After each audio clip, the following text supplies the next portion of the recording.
All right, guys, for my lasagna, I'm just browning up some ground beef with a green bell pepper and a yellow onion.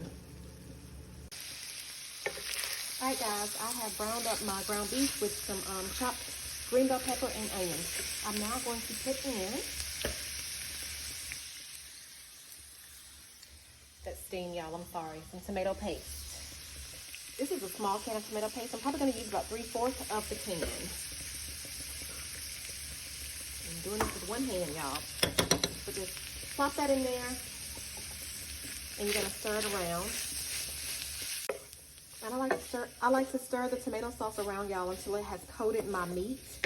Then I'll throw in, that was the tomato paste. I'm sorry, that was the tomato paste. Now I'm going to go in with my diced tomatoes. A 28-ounce can, I think is what this is. And this is 3 pounds of ground beef, y'all, because I'm making a long pan of lasagna.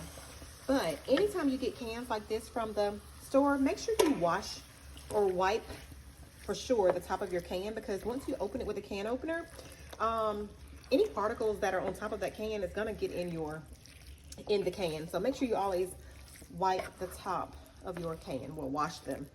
Wash the top of your can. Okay, stir your petite diced tomatoes or diced tomatoes, whichever you have, around for about 3 to 4 minutes, y'all.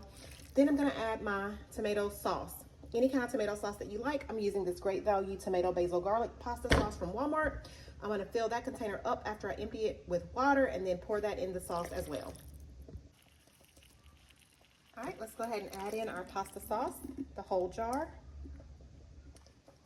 Then fill that jar with water and pour that in as well. And this is your sauce, y'all. All we have to do now is season this sauce up, and we're gonna let this simmer for about 25 to 30 minutes. All right, y'all, my marinara sauce is simmering. These are the seasonings that I'm gonna use today. Tony's seasoning, garlic powder, onion powder, basil, oregano, crushed red pepper, parsley. Y'all, I'm gonna do a pinch of sugar, okay? Oh, and black pepper. I'm using ground black pepper because it's going in a sauce. You can use the peppercorn grinder if you want to, but this is what I'm using today. And I'm just going to go in and season this sauce. I'm gonna say about 2 tablespoons of everything, and then you can go back in and taste before the sauce is ready.